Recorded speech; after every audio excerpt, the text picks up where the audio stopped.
ये एक important topic है ऑप्टिकल फाइबर। तो देखिए ऑप्टिकल फाइबर क्या होता है। यहाँ पे आपको एक केबल दिख रही है, ये केबल को ही कहते हैं ऑप्टिकल फाइबर। ये प्रकाशिक रेशे हैं, ठीक है, बहुत ही बारीक होते हैं, मानो के बाल जैसे आकार के होते हैं, ठीक है। आपके इलेक्ट्रॉनिक्स लैब में ऐसे कई ऑप्टिकल फाइबर रखे हुए हैं, आप इलेक्ट्रॉनिक्स लैब में जाके देख सकते हैं। तो ऑप्टिकल फाइबर में फाइबर की जो डेफिनेशन लिखेंगे वो यही लिख सकते हैं कि इंफॉर्मेशन टेक्नोलॉजी में इंफॉर्मेशन को ट्रांसफ़र करने के लिए जिस केबल का यूज़ करते हैं उसी को ऑप्टिकल फाइबर कहते हैं, ठीक है। इसका फ़ायदा क्या होता है? इसका फ़ायदा ये होता है कि ये एक पॉइंट से दूसरे पॉइंट तक बिना किसी लॉस के डेटा को एक स्थान से दूसरे स्थान तक ट्रांसफ़र कर सकती है। जैसे कि आप यहाँ देख रहे हैं, यहाँ पे ये जो केबल है इसमें जितनी लाइट यहाँ से एंट्री करेगी वो सारी की सारी लाइट दूसरे सिरे से बाहर आएगी, ठीक है। इस लाइट पर हम ढेर सारी इन्फॉर्मेशन को लोड कर देते हैं, और जब इन्फॉर्मेशन लाइट को लोड कर देंगे तो सबसे ज़्यादा स्पीड अब तक नोन मटेरियल में किसकी है? लाइट की है। तो इन्फॉर्मेशन बहुत ही तेज़ी के साथ एक स्थान से दूसरे स्थान पे पहुंचाई जा सकती है। ये है ऑप्टिकल फाइबर, ठीक है। तो ऑप्टिकल फाइबर बनते किससे हैं? नॉर्मली ये ग्लास से बनते हैं, ग्लास यानी कांच, प्लास्टिक से बनते हैं, या किसी ट्रांसपेरेंट डाई इलेक्ट्रिक मटेरियल से बनते हैं। डाई इलेक्ट्रिक मटेरियल यानी कुचालक पदार्थ। तो तीन ही चीज़ों से बनाए जा सकते हैं, या तो ग्लास से, कांच के, या प्लास्टिक से, या ट्रांसपेरेंट डाई इलेक्ट्रिक मटेरियल से बनाए जाते हैं। अब देखिए ये ऑप्टिकल फाइबर की एक केबल आपको दिखाई गई है। इस केबल में 3 पोर्शन होते हैं। ये जो केबल आपको दिख रही है इसमें 3 पोर्शन होते हैं। ये सबसे अंदर वाले पोर्शन को कहते हैं कोर, ठीक है। ये जो सबसे अंदर वाला पोर्शन है इसको हम कहते हैं कोर, ठीक है। कोर के अंदर ही हम लाइट को भेजते हैं, और लाइट में टोटल इंटरनल रिफ्लेक्शन होता है। टोटल इंटरनल रिफ्लेक्शन की सहायता से लाइट इसके अंदर मूव करती जाती है, ठीक है। कोर के ऊपर जो दूसरा पोर्शन होता है वो होता है क्लैडिंग, ठीक है, जिसमें कोर कवर की जाती है। तो कोर कवर की जाती है क्लैडिंग में, ठीक है। ये कोर था, ये कोर, ये जो इसके ऊपर वाला पोर्शन है ये क्लैडिंग है, और इसके ऊपर वाला जो पोर्शन है वो प्लास्टिक जैकेट होता है, ठीक है। तो ऊपर वाले पोर्शन को प्लास्टिक जैकेट कहते हैं। प्लास्टिक जैकेट के अंदर क्लैडिंग होती है, क्लैडिंग के अंदर कोर होता है। कोर में आप इन्फॉर्मेशन को लाइट रे की फॉर्म में भेजते हैं, ठीक है। तो यहाँ पे लाइट रे जो होती है वो टोटल इंटरनल रिफ्लेक्शन के फिनोमिना को फॉलो करती है और एंट्री कर जाती है केबल के अंदर। ध्यान ये रखना है कि जिस मटेरियल से कोर बना है उसका जो रिफ्रैक्टिव इंडेक्स है वो क्लैडिंग के रिफ्रैक्टिव इंडेक्स से ज़्यादा होना चाहिए, ठीक है। कोर का रिफ्रैक्टिव इंडेक्स क्लैडिंग के रिफ्रैक्टिव इंडेक्स से ज़्यादा होना चाहिए, बेसिक कंडीशन है। ऐसा क्यों? क्योंकि हमें टोटल इंटरनल रिफ्लेक्शन चाहिए। टोटल इंटरनल रिफ्लेक्शन कब पॉसिबल है? जब डेंसर मीडियम से लाइट रे रेयर मीडियम में आती है, ठीक है, सघन माध्यम से विरल माध्यम में आती है। तो चूंकि हमें कोर के अंदर लाइट को ट्रेवल कराना है तो कोर सघन होना चाहिए और क्लैडिंग विरल होनी चाहिए, ठीक है। तो ये डेंसर मीडियम और ये रेयर मीडियम, इस वजह से μ1 का मान μ2 से ज़्यादा होना चाहिए, ठीक है। तो हो गया ऑप्टिकल फाइबर। ये देखिए इस तरह कई ढेर सारे ऑप्टिकल फाइबर की केबल एक मोटी केबल में डाल देते हैं, और इन्फॉर्मेशन को वर्ल्ड लेवल पर एक जगह से दूसरी जगह तक पहुंचाया जाता है, ठीक है। इस समय जितने भी ओशियंस हैं, जितने भी महासागर हैं, उन सारे महासागरों में ऐसी कई केबल्स बिछी हुई हैं, ढेर सारी केबल्स ऐसी बिछाई गई हैं, क्योंकि ये केबल इन्फॉर्मेशन को एक जगह से दूसरी जगह तक ट्रांसफ़र कर पाती हैं, ठीक है। समय समय पर इनकी रिपेयरिंग भी की जा सकती है, ठीक है। तो ये इसीलिए लिखा हुआ future trends in fibre optics. इसी वजह से इस चैप्टर का नाम भी है मॉडर्न फिजिक्स, क्योंकि ये नई टेक्नोलॉजीज़ को समझाने में बेस का काम करता है।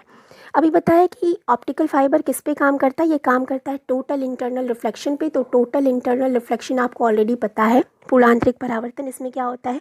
पूर्णांतरिक परावर्तन में कोई भी वेव सघन माध्यम से विरल माध्यम में आते समय, जैसे ये डेंसर मीडियम है, ये आपका डेंसर मीडियम है, सघन माध्यम है, और ये आपका विरल माध्यम है, रेयर मीडियम है, ठीक है। तो डेंसर माध्यम से रेयर माध्यम में आते समय जब आपतन कोण का मान एक विशेष एंगल से बढ़ाया जाता है, थीटा सी क्रिटिकल एंगल है, क्रिटिकल एंगल से बढ़ाया जाता है, तो ये किरण पूरी तरह से इसी माध्यम में वापस लौट जाती है। इसी को आप कहते हैं पूर्णांतरिक परावर्तन। तो देखिए यहाँ पे क्या था, पहले ये रिफ्लेक्शन हो रहा था क्योंकि θ1 जो है वो θc से कम है, इस वजह से ये दूसरे माध्यम में अपवर्तित हो गया। लेकिन जब क्रिटिकल एंगल के बराबर वैल्यू ली गई, एंगल ऑफ इंसिडेंस की वैल्यू क्रिटिकल एंगल के बराबर ली गई है, तो रिफ्रैक्शन एंगल का मान कितना हो रहा है? रिफ्रैक्शन एंगल का मान 90 डिग्री हो रहा है, यानी ये किरण अपवर्तन के पश्चात इसी दिशा में इसी के समांतर हो जाएगी, ठीक है, समांतर होकर के चलने लगेगी। और आपने देख पा रहे हैं कि जब एंगल ऑफ इंसिडेंस का मान थीटा सी से बढ़ा दिया जा रहा है तो ये किरण पूरी की पूरी इसी माध्यम में वापस लौट जा रही है। इसी फिनोमेना को हम कहते हैं टोटल इंटरनल रिफ्लेक्शन, और यही बेसिक प्रिंसिपल है फाइबर ऑप्टिक्स का। तो अब हम देखेंगे फाइबर ऑप्टिक्स का बेसिक प्रिंसिपल क्या है। चैप्टर का अगला टॉपिक है प्रिंसिपल ऑफ ऑप्टिकल फाइबर, यानी ऑप्टिकल फाइबर किस सिद्धांत पर काम करता है। ये एक ऑब्जेक्टिव क्वेश्चन में भी पूछ सकता है कि ऑप्टिकल फाइबर का सिद्धांत क्या है। तो एक लैंग्वेज में अगर बोले, वन वर्ड सब्स्टिट्यूशन में, तो आप बोलेंगे कि पूर्ण आंतरिक परावर्तन। Optical fibre total internal reflection यानी पूर्ण आंतरिक परावर्तन के सिद्धांत पर काम करता है। तो आइए इसका प्रिंसिपल समझते हैं, प्रिंसिपल ऑफ ऑप्टिकल फाइबर। तो इसमें एक फिगर बनाई गई, एक जनरलाइज फिगर है जिसमें ये जो बीच वाली लाइन है, ये यहाँ से और यहाँ तक की इस लाइन को हमने बोला है कोर, और आपको बताया गया था कोर के चारों तरफ क्लैडिंग होती है। तो ये इसके जो बाहर वाली लेयर है दोनों साइड में, ये होगी क्लैडिंग। अगर आप इसको सामने से एज्यूम करें तो ये एक पाइप के जैसा स्ट्रक्चर होगा, यानी कि ये पाइप की लेंथ हो गई और ये जो पोर्शन आएगा ये पाइप का रेडियस हो जाएगा। ठीक है, सर्कुलर क्रॉस सेक्शन आएगा। किसी भी पाइप को जब आप काटते हैं तो एक सर्कुलर क्रॉस सेक्शन आता है। तो उसी तरह से यहाँ पॉइंट ए है। अब हम ऑप्टिकल फाइबर का सिद्धांत पढ़ने जा रहे हैं, तो उसमें सबसे पहले आप ये फिगर बनाएंगे और इस फिगर में के बाद जितनी भी बातें बोली जा रही हैं वो सब आपको लिखनी है। तो आप यहाँ पे लिखेंगे कि हवा से बिंदु ए पर अगर किसी किरण को आपतित करते हैं तो ये किरण कोर में प्रवेश करके बिंदु बी पर टकराती है और बिंदु बी पर आपतन कोण का मान IC है, यानी क्रांतिक कोण है।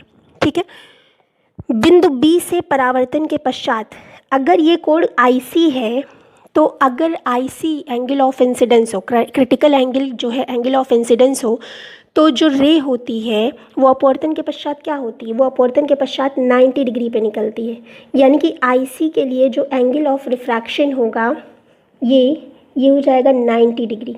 ठीक है, और जैसे ही आप एंगल ऑफ इंसिडेंस का मान IC से थोड़ा भी बढ़ाते हैं वैसे ही ये रे वापस इस पाथ पे आ जाएगी, यानी कि टोटल इंटरनल रिफ्लेक्शन होगा, पूरी की पूरी कोर के अंदर ही परावर्तित हो जाएगी और फिर यहाँ पे इसका मान IC से थोड़ा अधिक होगा और फिर ये पूरी की पूरी अंदर ही परावर्तित होगी और इस तरफ कोर के अंदर ही पूरी किरण चलती जाएगी और आउटर पॉइंट पे आपको पूरी की पूरी किरण मिल जाएगी।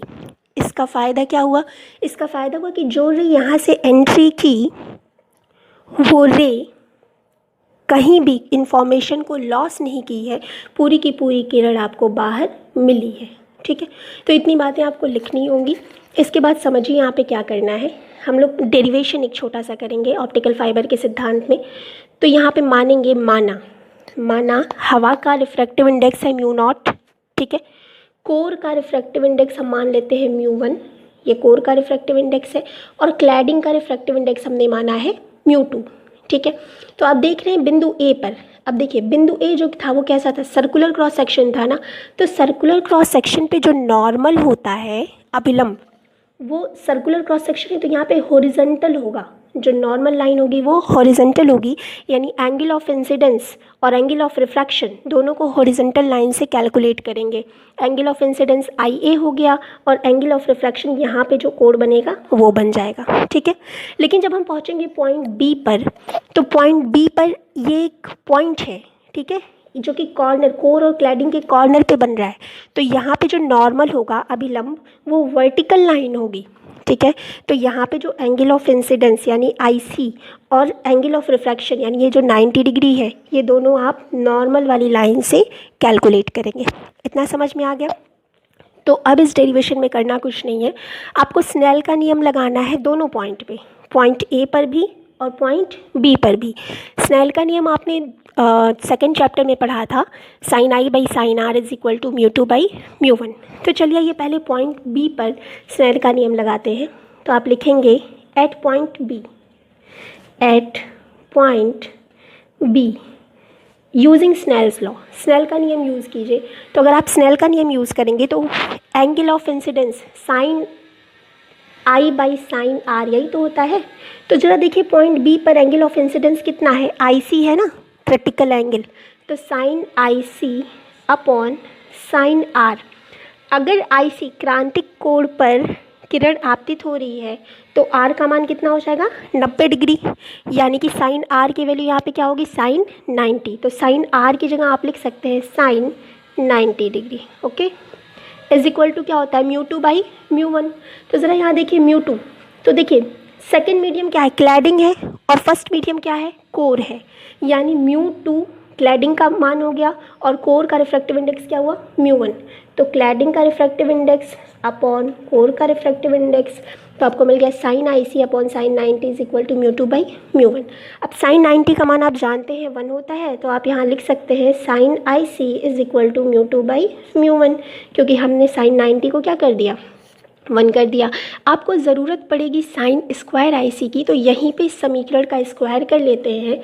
Sign square I C is equal to हो गया mu two by mu one का स्क्वायर, इसको मानिए इक्वेशन नंबर 1। ओके, तो इतना हमने किया पॉइंट बी पे स्नेल का नियम लगाने पे। अब हमने क्या करना है पॉइंट ए पे भी स्नेल का नियम लगाना है। एट पॉइंट ए पे स्नेल का नियम लगाइए यूजिंग स्नेल लॉ। तो अब ज़रा देखिए पॉइंट ए पे एंगल ऑफ इंसिडेंस हमने माना है आई ए, ठीक है। इसी तरह एंगल ऑफ रिफ्रैक्शन कितना मानेंगे, तो अगर ये एंगल आई सी है ये वाला एंगल, तो यहाँ पे अगर आप एक परपेंडिकुलर लाइन खींचेंगे तो ये भी एंगल क्या होगा आई सी होगा, यानी ये पूरा एंगल 90, तो इस एंगल को आप लिख सकते हैं 90 माइनस आई सी। समझ पा रहे हैं, यानी ये जो एंगल ऑफ रिफ्रैक्शन है पॉइंट ए पर इसकी वैल्यू हो रही है 90 माइनस आई सी, ठीक है। तो अब यहाँ पे जब आप स्नेल का नियम लगाएंगे तो sine I A upon angle of refraction लेते हैं तो साइन 90 माइनस आई सी, तो आप यहाँ पे लिखेंगे साइन आई ए, ठीक है, upon sine 90 minus I C is equal to, अब यहाँ पे फिर देखिए तो आपका पॉइंट ए पे mu two by mu one होता है ना, तो सेकंड वाले मीडियम का रिफ्रैक्टिव इंडेक्स क्या है, जो कोर है वो सेकंड मीडियम है, तो सेकंड मीडियम का रिफ्रैक्टिव इंडेक्स हमने माना है म्यू वन और फर्स्ट मीडियम का रिफ्रैक्टिव इंडेक्स हमने माना है म्यू नॉट। तो यहाँ पे जो इक्वेशन बनेगा वो बनेगा mu one by mu not, ठीक है, mu one by mu nought. ये स्नेल का नियम कह रहा है, ठीक है। Angle of incidence upon angle of refraction दोनों का साइन ले लिया is equal to second medium का refractive index divided by first medium का रिफ्रैक्टिव इंडेक्स। अब जरा इस इक्वेशन को सॉल्व कर लीजिए, तो यहाँ पे आपको मिल जाएगा sign I A upon sine 90 minus I सी है, तो साइन 90 माइनस थीटा बराबर क्या होता है कॉस थीटा होता है, तो यहाँ पे आप लिख सकते हैं cos I C is equal to आपको मिलेगा mu one upon mu not, ठीक है। ज़रा यहाँ से कॉस आई सी का मान निकाल लेते हैं, तो ट्रांसफ़र कीजिए, कॉस आई सी बराबर आपको मिल जाएगा, इसको इधर ट्रांसफ़र करेंगे तो mu nought upon mu one into sine I A, ठीक है। कॉस आई सी का मान मिल गया, कॉस स्क्वायर निकाल लीजिए, तो यहाँ पे आपका आ जाएगा cos square I C equals mu naught by mu one का square into sine square I A. इतना समझ में आ रहा है। तो देखिए हमने पहले साइन स्क्वायर आई सी की वैल्यू निकाली थी, यहाँ निकाली है ना इक्वेशन 1 में, और अभी हमने कॉस स्क्वायर आई सी की वैल्यू निकाली है इक्वेशन नंबर 2, दे देते हैं इसे। इक्वेशन 1 और 2 को ऐड कर देंगे, इक्वेशन 1 और 2 को ऐड करेंगे तो साइन स्क्वायर और कॉस स्क्वायर ऐड होगा, तो आइए ऐड करते हैं। तो आप यहाँ पे एडिंग इक्वेशन 1 एंड 2 दोनों इक्वेशन को ऐड कीजिए तो आपको मिलेगा sine square I C plus cos square I C is equal to, right hand side का स्क्वायर कीजिए, तो पहले इक्वेशन में था mu two square by mu one square plus second equation में मिलेगा mu not square upon mu one square sine square I A, ठीक है। इतनी चीज़ें मिल गई। अब आप जानते हैं sine square I C plus cos square I सी, इसकी वैल्यू क्या हो जाती है 1 हो जाती है, तो आप यहाँ पे लिखेंगे 1 इज इक्वल टू, यहाँ से देखिए म्यू वन स्क्वायर कॉमन हो रहा है, ठीक है, तो म्यू वन स्क्वायर को कॉमन लीजिए, यहाँ पे मिलेगा 1 by mu one square within bracket आपको मिल जाएगा mu two square plus mu not square sine square I A, ठीक है। आपको यहाँ से ये जो साइन आई ए था ये एक्चुअली में ये देखिए ये जो आई ए है यही तो एंगल ऑफ इंसिडेंस है जिस पे आप किरण को इंसिडेंट करा रहे हैं। तो आपको इस पूरे फॉर्मूले में इस आई ए का मान निकालना था कि हम कितने एंगल पे इसको इंसिडेंट कराएं कि अंदर कोर के अंदर टोटल इंटरनल रिफ्लेक्शन की प्रक्रिया प्राप्त हो, ठीक है। तो हमें साइन आई ए का मान निकालना है, तो हम आप यहाँ इस इक्वेशन से साइन आई ए का मान निकालेंगे। सॉल्व कीजिए इसे, ये सारे टर्म इधर लाएंगे तो आपको यहाँ मिलेगा mu two square plus mu not square sine square I A is equal to mu one square. लिख सकते हैं स्क्वायर से, ट्रांसफ़र कर दीजिए साइन स्क्वायर आई ए को छोड़ के बाकी सारे टर्म ट्रांसफ़र करेंगे तो आपको यहाँ मिलेगा mu not square sine square I A is equal to mu one square minus mu two square, या यहाँ से आप साइन आई ए का मान निकाल लेंगे तो साइन आई ए बराबर मिलेगा अंडर रूट में mu one square minus mu two square upon mu not का स्क्वायर आएगा, म्यू नॉट को कड़ी से बाहर ले लीजिए तो ये हो जाएगा म्यू नॉट। ठीक है, ये आपको मिल गया साइन आई ए का मान। अब अगर हम सिर्फ आई ए यानी एंगल ऑफ इंसिडेंस की वैल्यू निकालें तो आई ए बराबर ये हो जाता है साइन इनवर्स, ठीक है, विद इन ब्रैकेट आपका आ गया अंडर रूट में mu one square minus mu two square divided by mu not.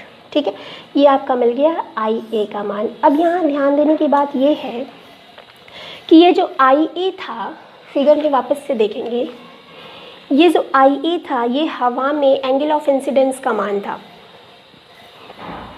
तो वास्तव में आई ए वो एंगल है जिसके लिए पॉइंट बी पर जो एंगल ऑफ इंसिडेंस मिल रहा है वो क्रिटिकल एंगल मिल रहा है, क्रांतिक कोण मिल रहा है। ठीक है, तो अगर आई ए से छोटा कोण लेंगे तब तो जितनी भी रे जाएगी उसके लिए बी पर एंगल ऑफ इंसिडेंस आई सी से बड़ा होगा, लेकिन अगर आई ए से बड़ा एंगल लेंगे तो angle of incidence point B पर आई सी से छोटा हो जाएगा। ठीक है, यानी यहाँ पे कहने का मतलब ये है कि अगर आई ए बढ़ेगा तो आई सी की जगह जो एंगल ऑफ इंसिडेंस है वो क्या होगा, घट रहा है, और अगर आई ए घटेगा तो आई सी जो एंगल ऑफ इंसिडेंस है वो क्या हो रहा है, बढ़ रहा है। ठीक है, यानी हमें यहाँ आई ए को घटाना है। क्यों? क्योंकि जब क्रांतिक कोण से ज़्यादा आपतन कोण होता है तो ही आपको टोटल इंटरनल रिफ्लेक्शन कॉन्टिन्यूअस मिलता है। अगर क्रांतिक कोण से कम आपतन कोण हो तो टोटल इंटरनल रिफ्लेक्शन कॉन्टिन्यूअस नहीं मिल पाता। यानी हमें आई सी का मान बढ़ाना है, यानी आई ए क्या होना चाहिए, कम होना चाहिए। तो ये जो वैल्यू है, जो लाइन खींची गई है, ये आई ए के मैक्सिमम मान को बता रही है। यानी अगर इस आई ए से कम मान इतनी दूर में आप किरण को भेजेंगे, प्रकाश किरण को भेजेंगे, तो वो प्रकाश किरण कोर के अंदर पूर्ण आंतरिक परावर्तन की क्रिया को फॉलो करेगी। और अगर आप आई ए से अधिक मान पर प्रकाश की किरण को अंदर भेजेंगे तो वो प्रकाश किरण पूर्ण आंतरिक परावर्तन की प्रक्रिया को फॉलो नहीं करेगी। तो हमारे लिए जो ऑप्टिकल फाइबर में यूज़ होने वाला एंगल है वो सिर्फ इतना है, आई ए का मान। ठीक है, यानी आई ए से अधिक मान पे क्या ऑप्टिकल फाइबर की फिनोमिना पूरी हो पाएगी, क्या पूरी इन्फॉर्मेशन ट्रांसफ़र हो पाएगी? नहीं। ठीक है, पूरी इन्फॉर्मेशन तभी ट्रांसफ़र होगी जब एंगल ऑफ इंसिडेंस या तो आई ए हो या आई ए से कम हो। ठीक है, तो आप यहाँ इस आई ए को डिफाइन करेंगे, आप यहाँ एक लाइन लिखेंगे कि ये जो आई ए है वो आपतन कोण का अधिकतम मान है जो निर्भर करता है कि तरंग इस मान पर ऑप्टिकल फाइबर के अंदर पूर्ण आंतरिक परावर्तन की प्रक्रिया को फॉलो करेगी। ठीक है, समझ में आ रहा है? और अगर आई ए से ज़्यादा मान हुआ तो कोर के अंदर पूर्ण आंतरिक परावर्तन की प्रक्रिया प्राप्त नहीं होगी। यानी ये जो आई ए था वो क्या था, ये मैक्सिमम वैल्यू थी, आई ए मैक्सिमम। ठीक है, इससे कम मान पर ऑप्टिकल फाइबर में पूर्ण आंतरिक परावर्तन प्राप्त होता है, लेकिन इससे अधिक मान पर ऑप्टिकल फाइबर में कोई पूर्ण आंतरिक परावर्तन प्राप्त नहीं होता, वो हमारे लिए यूजलेस हो जाता है।